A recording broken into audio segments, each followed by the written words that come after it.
네. 뭐 이 안에서 좀 이상한 냄새 나나요 혹시? 저만 느끼는 거겠죠? 정프로님의 냄새가 나네요. 아 납니까? 네. 아니 제가 사실은 조금 전에 바로 직전에 이제 네. 저 일을 좀 보고 왔는데 네. 자꾸 어디선가 냄새가 나는 것 같은데. 설마. 네, 이럴 때 여러분 네. 룩 아워티로 그 내 몸에 묻어 있는 나쁜 향기들 싹 씻어내시기 바랍니다. 룩 아워티. 티 향기로 여러분 그 네. 냄새를 없앨 수 있습니다. 아 거의 뭐 꽃향기가 나니까요. 네. 예. 룩아웃티 드셨어요? 룩 아워티를 이제 먹어야죠. 예, 안 드셔갖고 제가 너무 힘듭니다. 예, 이제부터 먹어야 됩니다. 근데 여러분들 지금 반응이 오늘 이제 정프로님 오셔서 텐션은 좋은데 네. 오늘 미국 시장 첫날이란 말이에요. 근데 정프로님이 오셨단 말이에요. 2022년까지는 그 논리가 네. 맞았어요. 네. 정프로 정반꿀, 정프로가 뭐든 다 안 된다. 정프로 반대로만 하면 꿀 빤다. 그러나 이제 2023년은 네. 완전히 달라진 시장입니다. 자, 오늘 보겠습니다. 미국 선물 지금 오르고 있는데 자, 오늘 글로벌 라이브 끝날 시점에 또 어떻게 끝나는지 한번 보도록 하겠습니다. 좋습니다. 네, 그러면 또 게스트 한번 모셔보겠습니다. 미래에셋증권 수원 WM의 조경상 팀장님 모시겠습니다. 안녕하세요. 안녕하세요. 네, 반갑습니다. 반갑습니다. 세 명 있으니까 좀 꽉 차 보이네요. 번잡하죠? 꽉 차 보인다고요? 네, 꽉 차 보이네요. 꽉 차 보인다고요? 네, 네. 자, 우리 경상 팀장님. 조경상 팀장님, 네. 하고 계신 일은요? 네, 저는 수원 WM에서 뭐 개인 자산 관리하고 영업을 하고 있죠. 쉽게 말씀드리면. 본인이 관리해 주시는 저 고객 가운데 가장 수익률 좋은 분이 어느 정도 됩니까? 제일 좋으신 분들이 뭐 연간으로 보면 플러스 나신 분도 있으니까. 그 작년에? 중에, 네. 그 중에 비결이 뭐예요? 현금 보유였죠. 그 CMA 이자. 아니요. 네. 잘 팔고 나와서. 아니 그것도 이제 능력이에요. 이렇게 잘 팔고 더 이상 욕심나지만 안 들어가는 거죠. 네, 그런 분들이 많지는 않으니까요. 사실 가장 좋은 분을 말씀을 드리는 상황이니까. 네네네. 그런 거고. 작년은 어쨌든. 상당히 힘들었던 한 해였어요. 작년에 힘들었던 한 어쩔 수 없이 힘들었던 한 해죠. 테슬라 뭐 반토막 나고 뭐 이러니까. 반토막보다 테슬라 더 전문이셔갖고 또. 그렇습니까? 다니머 갖고 계신 분들 많습니까 혹시? 테슬라요? 아니요, 다니머. 모를 거예요 아마. 모를 것 같은데. 아는 분이 아, 다니머 종목 자체를 잘 모르시는군요. 그 방송을 함께 한 사람과 안 한 사람의 차이가 굉장히 큽니다. 엔비디아.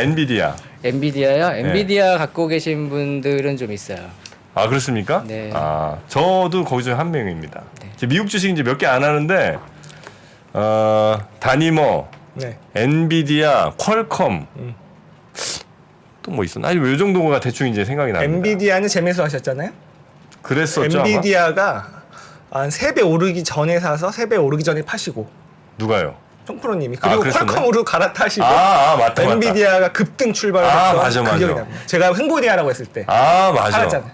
맞아요. 어떻게 나보다 더 잘하요? 나는 새록새록해요. 그때의 추억이 에. 1억이에요. 자, 하여튼 그런 정프로의 아픔 생각해서 지금 저 네. 같은 분들이 많단 말이에요. 다니머 가신 분들이 꽤 많습니다. 그래서 항상 그런 거 얘기해 주실 때도 여러 가지 종목들 그리고 여러 가지 업종에 대한 그런 것들 잘 좀 친절하게 좀 부탁드리겠습니다. 예, 알겠습니다. 네. 오늘 저 MC주는 예. 가만히 있으려고 나오신 건 아니죠? 언제 이제 할 거야 해야 될지 이제. 모르겠어요. 이제 빈틈이 생기길 기다려서는 안 됩니다. 빈틈을 만들어내야 돼요. 정글이에요. 정글. 아니 손흥민이 보면 네. 그 빈 공간을 만들어내지 언제 공 올 때 기다리고 있습니까? 단독 MC를 해봐가지고 지난번에 그렇게 네, 안 됩니다. 그게 알겠습니다. 쉬운 자리 아니에요 글로벌 라이브. 시작부터 정글이에요. MC주. 오늘 치고 첫 나가야 돼. 라이브다 보니까 네. 제가 조금 안일했던 것 같습니다. 네 오늘 좀 더 분발하도록 하겠습니다. 예 좋습니다. MC준. 우리는 오디오 겹쳐도 됩니까? 예 그렇죠. 얼마든지 됩니다. 알겠습니다. MC준. 계속 겹치잖아요. 오늘 많이 저도. 쳐야 될 것 같습니다. 준. 네.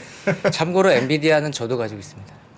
근데 개인적으로요? 네. 엔비디아가 그 우리나라 그 국내에서 이제 해외 주식 갖고 계신데 분 보면은 엔비디아 굉장히 많아요. 많죠. 그래서 사실은 탑 10 안에 엔비디아, 드는 뭐 거죠. 테슬라 이런 종목들은 많이들 갖고 계실 거예요. 테슬라는 지난번에 미국인이 가장 많이 산 종목에서도 나왔고 네. 대만 국민들도 가장 많이 산 주식 중에 하나가 테슬라고 네. 우리나라도 테슬라고 뭐 글로벌 전 세계- 아픔이네요. 네, 전 세계가 같은 엄청난 아픔을 사람이에요. 나누고 있는 상황인 것 같아요. 위아더 월드입니다. 네. 제가 봤을 때 일론 머스크 진짜 엄청납니다. 그럼 일단 뭐 진도를 좀 나가보죠. 네, 빨리 가봅시다, 준비해 오신 이제. 게 많아요. 그래서 팀장님도. 그러니까 뭐 올해 시장 첫날이니까 네. 미국 기준으로 첫날인데 올해 시장의 화두는 당연히 경기 침체. 한 100번 들었어요. 네, 그렇죠. 그렇죠. 경기 침체 귀에 못이 박히도록 네. 들었고 그 다음에 그 경기 침체를 뭐 이끌어가는 부분은 이제 연준이 어떤 통화 정책을 가져가느냐 그러니까 작년하고 다른 건 없는데 인하하냐 안 하냐. 네, 금리 인하를 할 거니까 12월 달에 있었던 피벗이 아니었죠. 왜 상방을 열어놨으니까 이건 네. 방향 전환이 아니라 그냥 속도 조절 요 정도였었기 때문에 이 두 가지가 가장 중요한 그 하나의 올해 좀 포인트일 것 같고요. 그리고 저는 지난번에 뭐 NFT로 만들겠다라고 했을 정도로 올해 한 9월 정도쯤에는 실질 금리가 플러스가 되기 때문에 금리 인하를 한번 할 수 있는 가능성이 상당히 좀 존재한다. 이런 말씀을 좀 드렸었는데 지난달 말에 경기 침체와 관련해서 이제 미국에 있는 지역 연준 두 곳에서 좀 재미있는 자료가 나왔어요. 하나는 샌프란시스코 연준이었고요. 네. 또 하나는 그 세인트루이스 연준에서 나왔던 자료를 블러디 가지고 형 있는. 네, 우리 이제 이번에 의결권이 없어지신 네. 블러드가 있는 세인트루이스 연은에서 나왔던 자료를 가지고요. 요것들을 좀 설명을 좀 드려보려고요. 네. 이걸 설명을 드리는 이유는 이런 겁니다. 우리가 체감적으로 경기 침체가 온다, 안 온다, 올 거다 이런 것들이 많지만 경기 침체가 올 거냐, 안 올 거냐, 지금 상황이 어떤 거냐라는 거는 그쪽 현지에서도 상당히 판단하기 어려운 상황에 있다라는 걸 좀 보여드리려고 그러는 거예요. 그들도 판단하기 어려운 걸 저희는 매일 고민하고 있네요. 네. 네. 저도 이걸 보면서 우리나라 언론에도 나왔습니다. 나왔는데 실제 논문 원문을 읽으면서 좀 이제 그 기사에서 나왔던 거랑 좀 다른 부분 이런 부분들을 조금 짚어드릴 건데요. 네. 우선 좀 자료를 좀 띄워주시면 이제 설명을 좀 드려볼게요.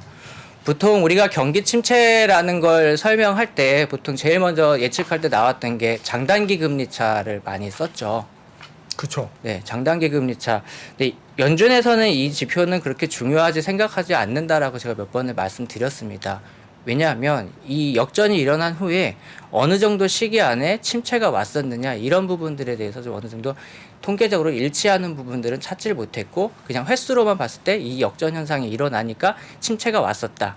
어떻게 보면 약간 미신적인 미신이요? 이런 거죠. 예. 이런 일이 일어났더니 우연찮게 경기 침체가 왔어. 이거 여기다가 이제 논리를 넣은 거죠. 뭐 장기 금리하고 단기 금리하고 대출과 뭐 이자 이런 부분들을 넣어서 좀 갖다 맞춘 부분이라고 좀 볼 수 있는 거고요. 이번에 샌프란시스코 연은에서 나왔던 거는 저 표에서 이제 표를 이제 설명을 좀 드릴게요. 실업률을 가지고 측정을 한 겁니다. 보통 우리가 경기 침체에서 나타나는 특징 중에 하나가 뭐냐면 경기 침체의 정점에 갔을 때 실업률이 피크를 찍는 현상들이 있죠. 네. 그러면 경기 침체 초입기에서부터 이제 실업률이 늘어나게 됩니다. 그렇죠. 실업률이 그렇죠. 올라가겠죠. 그래서 이거를 3개월 실업률의 3개월 이평을 측정해 가지고요. 이 평균값이 변하는 걸 가지고 경기 침체가 어느 정도에 발생할 수 있느냐 내지는 또 이게 유의미한 지표로 쓸 수 있느냐 이걸 입증한 건데 첫 번째는 그게 유의미하게 쓸 수 있다라는 거고요. 네. 그 녹색선이 이평인 거예요. 이 실업률 평균을 낸 겁니다. 3개월씩 평균을 내서 만든 값이고 위에 있는 게 이제 지금 여기서 보면은 파란색으로 보이는데 이게 실제 실업률 값이에요.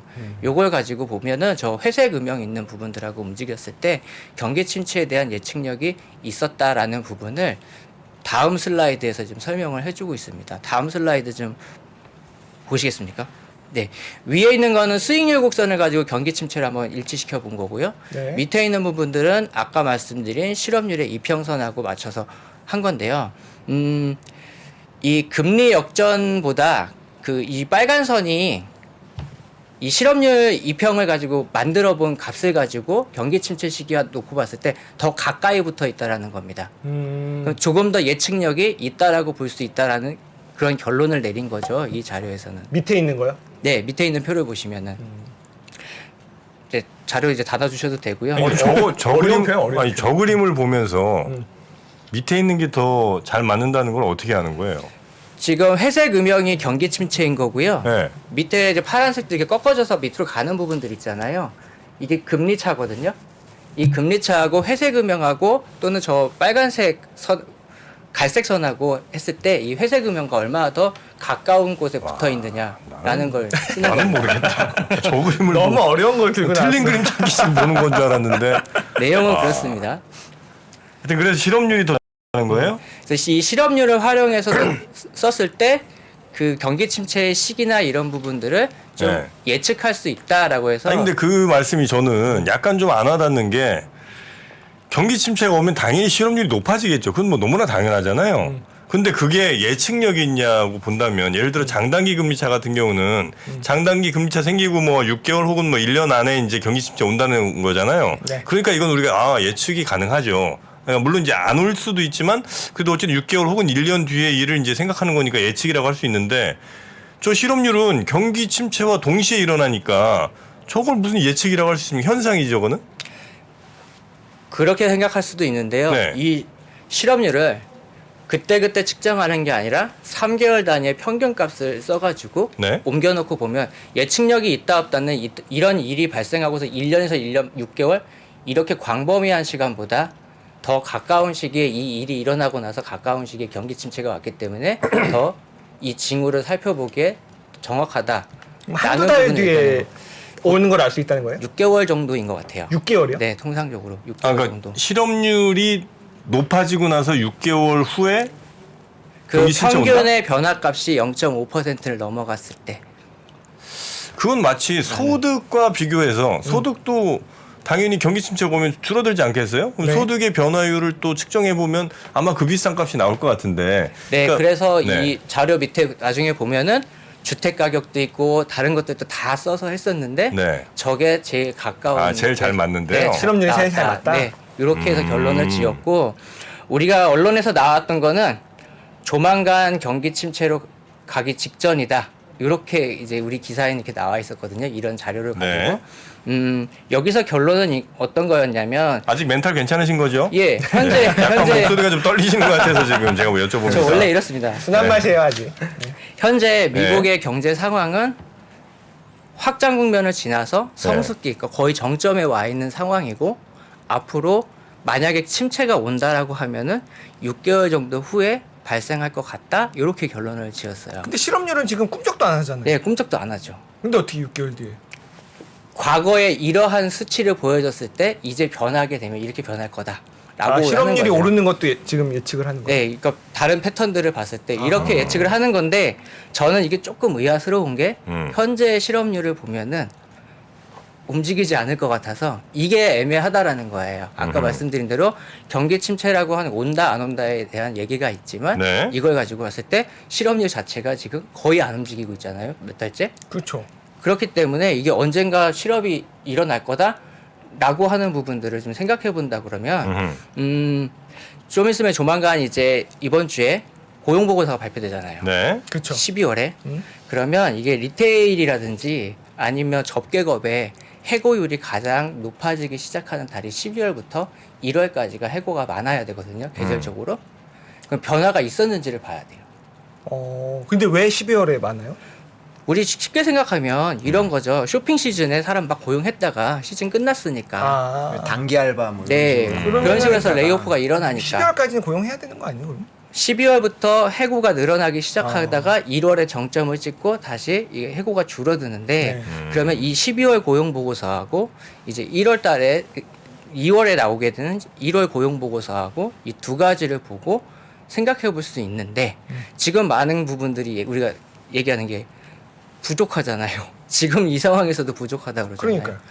그 제가 방송 나오기 전에 이제 프레드라든지 이런 데 들어가서 실제로 잡 오프닝 건수를 이제 11월 거까지 이제 오픈되어 있는 거 봤는데 네. 이 접객업하고요. 그 다음에 이 헬스케어하고 리테일 트레이드하고 합치면 대략 300만이 넘는 이제 30만이 넘는 구직이 있어요 아직도. 네. 줄어들긴 했는데 이런 것들을 보면은 과연 해고가 그렇게 쉽게 일어날까? 부인이 있다는 거죠? 네, 부인? 부인이 구직 있어요. 부인. 정신 네. 바짝 차립니다. 부인이 있어요. 네. 그러다 보니까 이게 과연 실업이 증가할까 저는 이런 부분도 좀 의아스럽긴 했어요. 네. 이게 결론은 뭐예요? 그래서 우리 논문도 결론적으로- 보시고 그래서 이제 결론은 이 자료는 결론적으로 지금은 경기 침체라고 보기 어렵다. 이것 자체가 팩트인 거예요, 그냥. 지금은 경기 침체라고 보기 어렵다. 네. 앞으로도? 언제쯤 온다? 여기서 나와 있는 거는 한 6개월 정도쯤이나 네. 실업이 증가하면서 발생할 가능성은 있다라고 끝나는 겁니다. 이 내용은. 향후 6개월 뒤쯤 실업률이 높아지면서 그보다 또 한 6개월 뒤쯤 경기 침체 온다는 건가요? 아니면 6개월 후에요. 그냥 6개월 안에 후에 경기 침체 온다. 이 변화값이 커지면서 그냥 경기 침체에 진입할 수 있다. 이렇게 보는 거고요. 가장 좀 부정적으로 봤을 이 때. 논문은 네. 네. 이 연구 자료는 두 번째는 세인트루이스 연은에서 발표를 한 건데요. 네. 이 SCI 지수라고 있더라고요. 필라델피아 연은에서 이제 그 미국의 주별로요. 몇 네. 가지 경제 지표들이 있어요. 뭐 예를 들어서 고용이라든지 여러 가지 자료들 있죠. 이런 것들을 토대로 해서 어떤 인덱스화 시킨 겁니다. 네. 주별로. 그래서 결론적으로 이게 플러스이면 뭐 괜찮은 거고 마이너스이면 안 좋은 거겠죠. 네. 그래서 이 미국에 있는 주의 수를 놓고요. 경기 침체 시기에 몇 개의 주가 이 마이너스 값을 보였었다라는 걸 가지고 만든 연구 자료예요. 그래서 자료를 표를 한번 보시면 이거는 네네.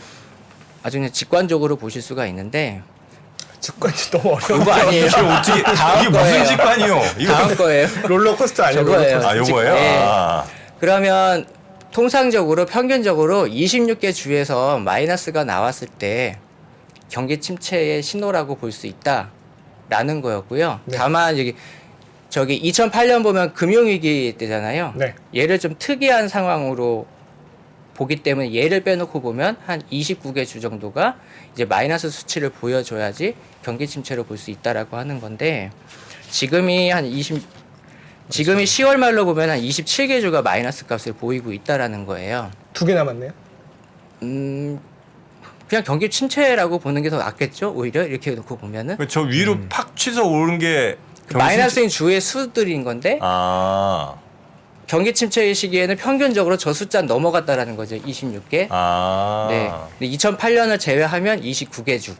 네네. 근데 지금은 27개니까 아직 2개 남았다. 이렇게 보는 시각도 있고 네. 그걸 끼워 넣어서 넣으면 이미 침체일 수도 있다라는 거잖아요. 그러면은 세인트루이스하고 저기 샌프란시스코하고 다른 약간 애가 생각이 좀 다른 거잖아요. 보는 시각이. 그러니까 그만큼 경기 침체가 아니다라고 하는 거는 상당히 뭐 쉽게 판단할 수 있는 상황이 아닐 만큼 지금 되게 지표들이 다 애매하다라는 거예요. 네. 그러면 저 두 생각이 다르면 우린 또 입체적 사고가 필요합니다. 아.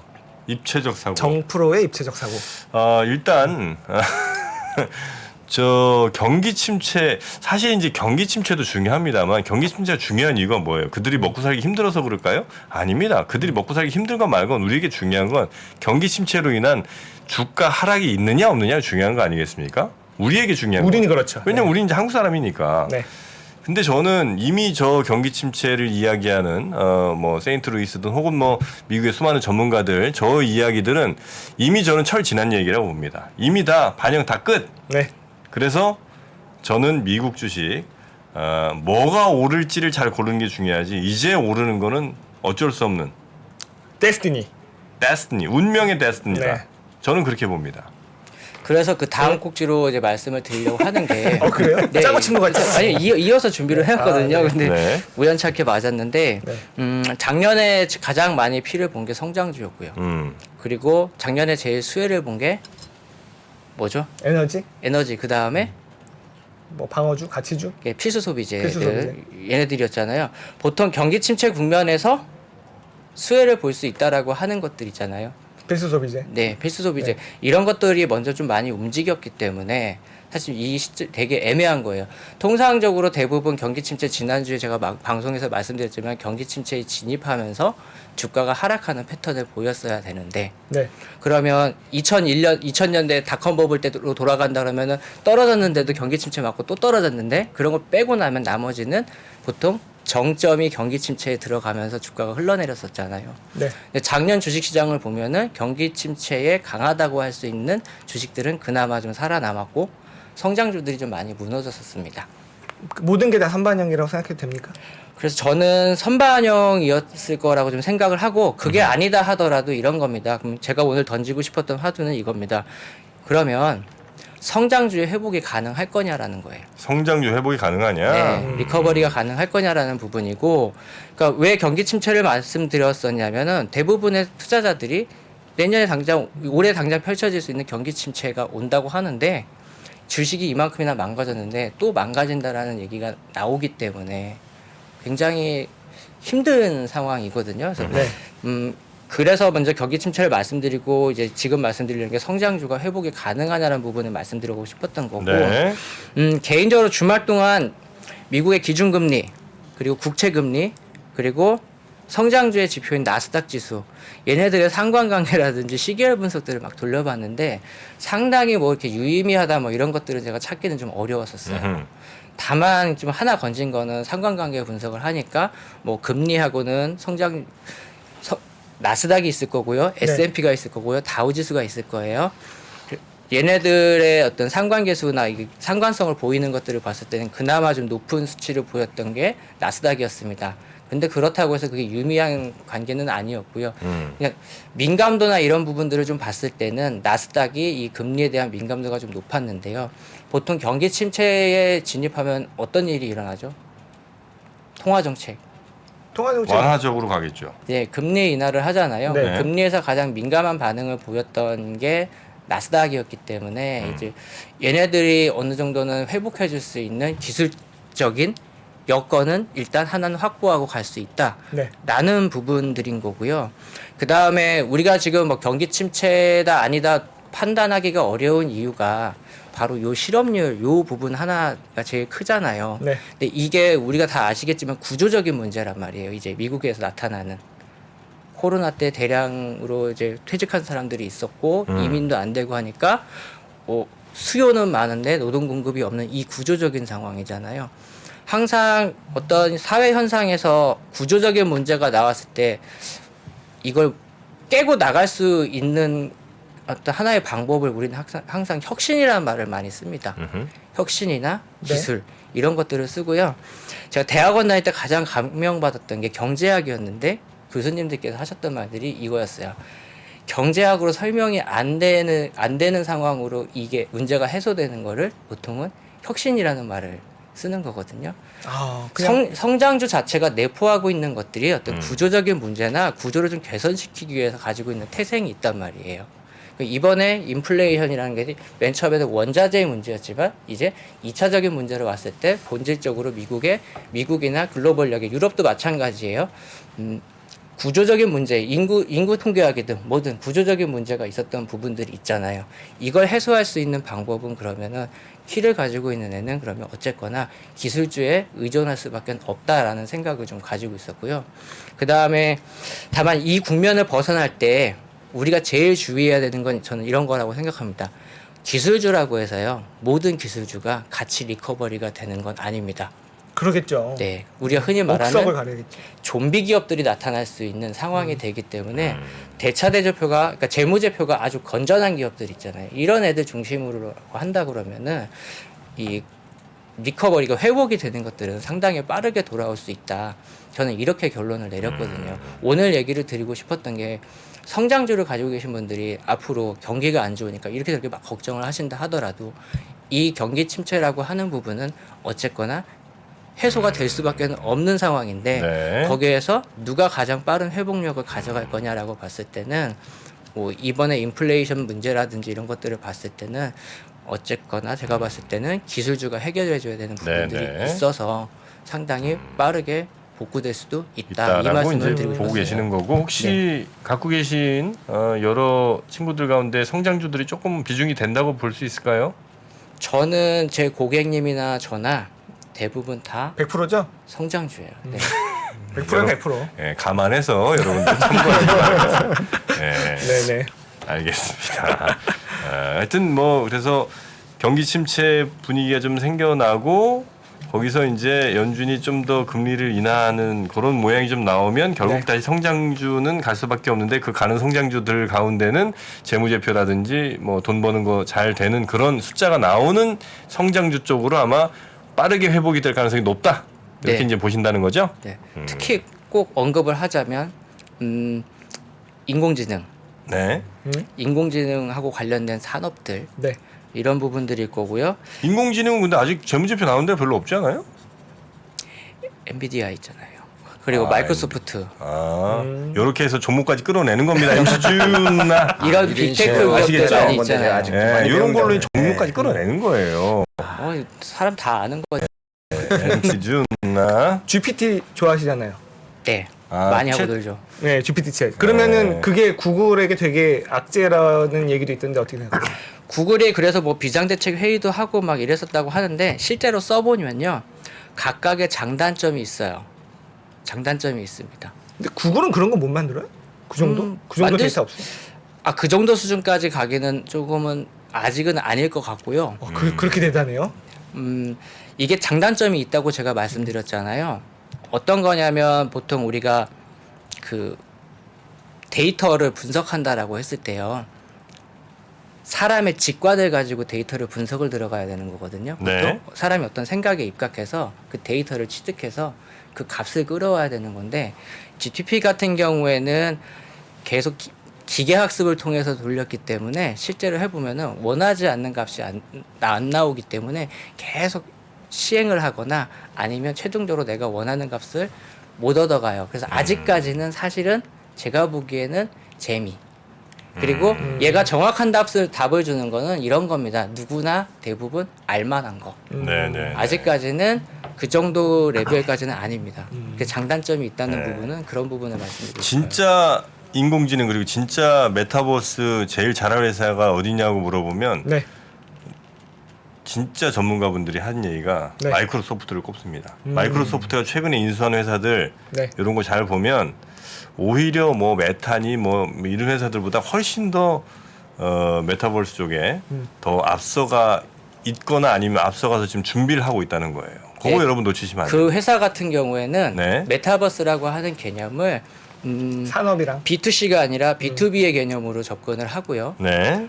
그런 부분들을 통해서 제휴하고 있는 기업들, 제조 기업들도 상당히 많기 때문에 거기서 아예 학습도 하고 있는 상황이라서 네, 네, 네. 상당히 그쪽 역량에서는 나중에는 네. 좋은 모습들을 좀 보여줄 수 있을 거라고 저는 생각하고 있어요. 정프로의 정보력이 결코 무디지 않죠? 아, 참 주워 들은 거 참 많으셔가지고. 네. 자, 네. 모든 걸 다 방송에서 이렇게 만들어내야 됩니다. 네네. 네. 자, 하여튼 오늘 고생 많으셨고. 네, 네. 다 됐죠, 이제? 네, 다 됐습니다. 네, 알겠습니다. 다음 조금만 주에 또 힘내시죠. 다음 주에 또 모실게요. 네, 알겠습니다. 네. 미래에셋증권 수원 WM의 조경상 팀장님이었습니다. 고맙습니다. 감사합니다. 고맙습니다. 네. 투자를 하다 보면 늘 어려운 시기가 옵니다. 사이클은 늘 좋은 사이클, 나쁜 사이클 있게 마련이고요. 제시 리버모의 이 책은 정말 장기간 어려웠던 사이클에서 살아남기 위해 몸부림쳤던 사람에 대한 기록이라고 생각합니다. 그들의 위대한 삶은 이제 투자의 원칙이 되었다. 3프로TV가 자신있게 준비한 월가의 영웅들 그 첫 번째 제시 리버모어의 투자의 원칙 지금 서점에서 확인하세요.